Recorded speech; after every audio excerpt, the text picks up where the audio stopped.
નમસ્તે વિદ્યાર્થી મિત્રો, મજામાં કેમ છો? ધોરણ 7 વિષય હિન્દી. હિન્દીની અંદર આપણે 1 થી 5 પાઠ દેખ્યા, ગૌરવ ગીત પણ દેખ્યું, ધરતી કિસાન. હવે આપણે પેજ નંબર 32 પર પુનરાવર્તન 1 દેખીશું. હવે હું તેના સવાલ સાથે તમને જવાબ હું સમજાવીશ, તે વિદ્યાર્થી મિત્રો वीडियो द्वारा समझो। प्रश्न नंबर 1, निम्नलिखित प्रश्नों के उत्तर दीजिए। 1. मनुष्य क्या क्या कर सकता है? मनुष्य पहाड़ों को तोड़ सकता है, नदियों के बहाव की दिशा मोड़ सकता है, मिट्टी में से अमृत निकाल सकता है, धरती आकाश को एक कर सकता है। 2. बेटी की क्या क्या तमन्नाएं हैं? बेटी तारा बनना चाहती है, वह धरती पर चांद की तरह चमकना चाहती है, उसकी इच्छा दुनिया रूपी बाग में खिलने वाले फूल बनने की है, वह तितली बनकर हवा को चूमना चाहती है। इस तरह। 3. राजकाज का काम कैसे अच्छी तरह चल सकता है? हजरत अली राजकाज के लिए राज की मोमबत्ती जलाते, खुद का निजी का अपना काम करने के लिए वह खुद की मोमबत्ती जलाते थे। निजी काम करने के लिए राज की मोमबत्ती उनकी नज़र में चोरी और हरामखोरी थी। यदि हजरत अली जैसे भी प्रामाणिकता रखी जाए तो राजकाज अच्छी तरह चल सकता है। 4. चौथी स्त्री का बेटा सचमुच हीरा था क्यों? तो चौथी स्त्री का बेटा सीधा साधा सरल स्वभाव का था। देखा कि माँ के सिर पर पानी से भरा घड़ा उठाए माँ आ रही है तो अनदेखा न किया, वो माँ के पास चला गया, घड़े को माँ के सिर से उठाकर खुद के सिर पर रख लिया और घड़ा लेकर घर की तरफ चल पड़ा। इस तरह। 5. आप माता पिता को कौन कौन से काम में मदद करते हैं? मैं मेरी माँ को बाजार से चीजें लाने में मदद करती हूँ। इन चीजों में साग सब्जी दवाई फल अन्य चीजें होती है। मैं मेरे घर की साफ सफाई में भी मेरी माँ की मदद करती हूँ। पिताजी के लिखे पत्र डाकघर की पत्र पेटी में डालने जाती हूँ।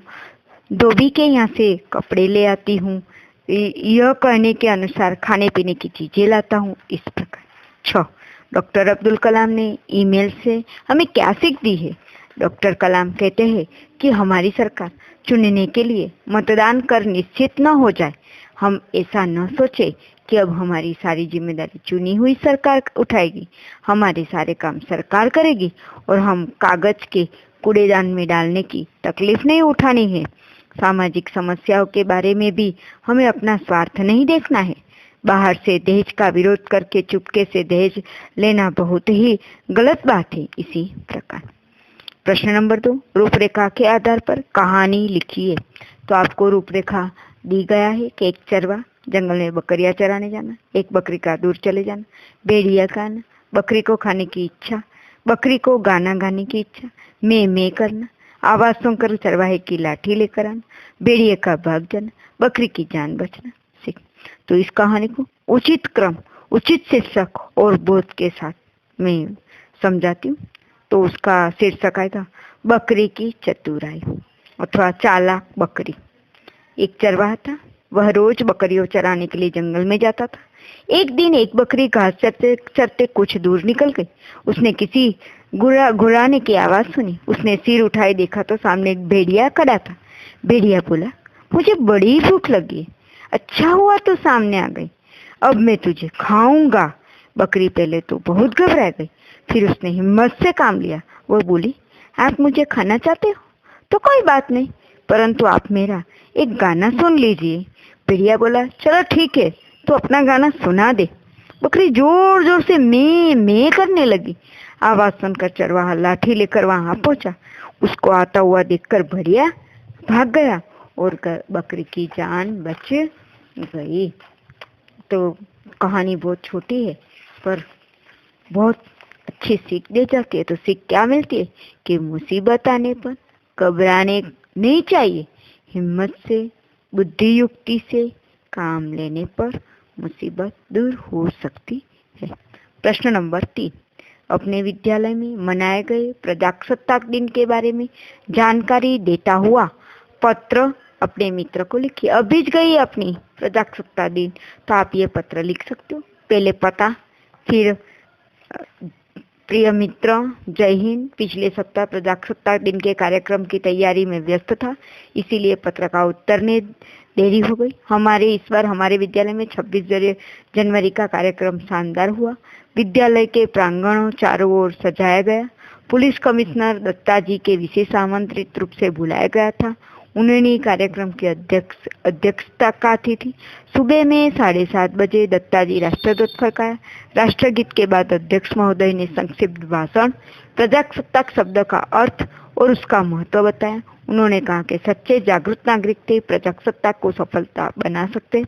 इसके बाद विद्यार्थियों ने कई सुंदर कार्यक्रम पेश किए। हम भारत के लाल कार्यक्रम में विद्यार्थियों ने शहीद देशभक्तों की बहुत अच्छी तरह से पेश किया। भगत सिंह बना था। राष्ट्रगीतों की गीत स्पर्धा में मुझे प्रथम पुरस्कार मिला। संगीत का कार्यक्रम खूब जमा। अंत में आचार्य महोदय ने अध्यक्ष आभार व्यक्त किया। वंदे मातरम के साथ कार्यक्रम समाप्त। तुम्हारा मित्र। तो इस तरह ये पत्र लिख सकते हो। और आप ये कोरोना की महामारी के हिसाब से कैसे प्रजासत्ताक मना गया वो भी तुम लिख सकते हो। प्रश्न नंबर 4, शब्दकोश की सहायता से निम्नलिखित शब्दों को तुरंत पहले और तुरंत बाद आने वाले शब्द लिखिए। गांभीर्य, गांव, गांवटी। कषा, कषाई, कशाकश। हासिल, हास्य, हास्यास्पद। आसित, अस्तप्य, अस्तप्सित। समुदाय, समुदाय, समुदित। प्रश्न नंबर 5, निम्नलिखित शब्दों को संज्ञा, सर्वनाम, विशेषण में वर्गीकृत कीजिए। तो नर्मदा, क्या, भय, थोड़ा, जिसको, सेना, हम, ज्यादा, सुंदर, अग्नि, सातवां, मनुष्यता, कई, 3, यह, मोटा। तो संज्ञा आएगी नर्मदा, भय, सेना, अग्नि, मनुष्यता।